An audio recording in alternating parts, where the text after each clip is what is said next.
Kakadosh Boker Tov. We're just going to speak about obviously the fast of Asara Tevet. We know that on Asara Tevet, Nebuchadnezzar Rasha, he was the king of Babylonia. He came and he put a siege on Yerushalayim, and therefore, since he put the siege on Yerushalayim, this was the start of the destruction, right, of the first Bet HaMikdash. So therefore, we come and we start fasting on Asara Tevet.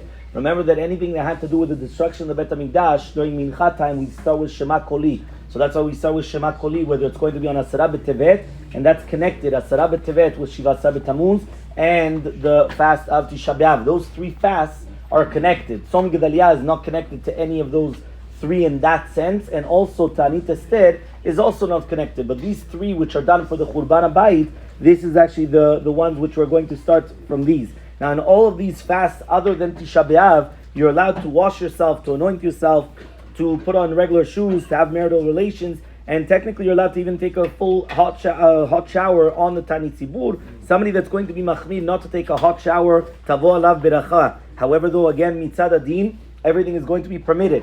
It is fitting not to come and to use mouthwash or to brush your teeth. However, though, somebody that always does so, and it's very difficult for them to do so, not to refrain from doing so, so therefore they're allowed to, as long as he's not going to put in their mouth more than a revi'it in one shot, and you have to be very careful not to swallow any of it whatsoever, any of the liquid. Now, you're not allowed to come and start eating gum on the ta'anit.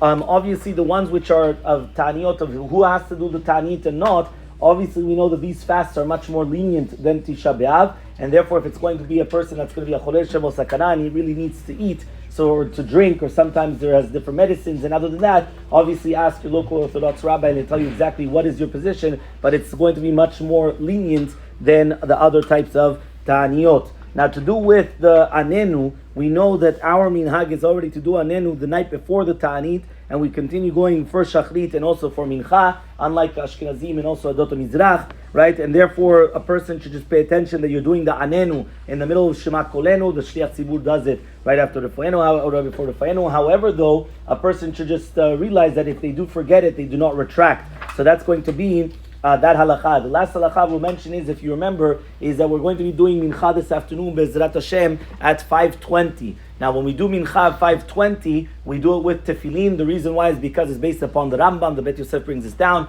that we wanted to make more berachot. Remember that we have to make 100 berachot a day, and we are lacking berachot. We are lacking because if you don't have a seudah whatsoever the entire day, so obviously you're lacking many berachot. So what do? You put on talit and tefillin, which is going to be another 2 berachot. And therefore, by doing so, you're going to add more berachot. So therefore, we will be putting on tefillin this afternoon during the time of mincha, and then by doing that, we add another 2 berachot. That will be this afternoon, Be'ezrat Hashem. We have mincha at 5:20, right? As long as we're doing the Birkat Kohanim within the 13 and a half minutes of the Ben Hashmashot, it's going to be okay. And then what we do is that we finish the fast. I think it's written for 6:16, if I'm not mistaken, right?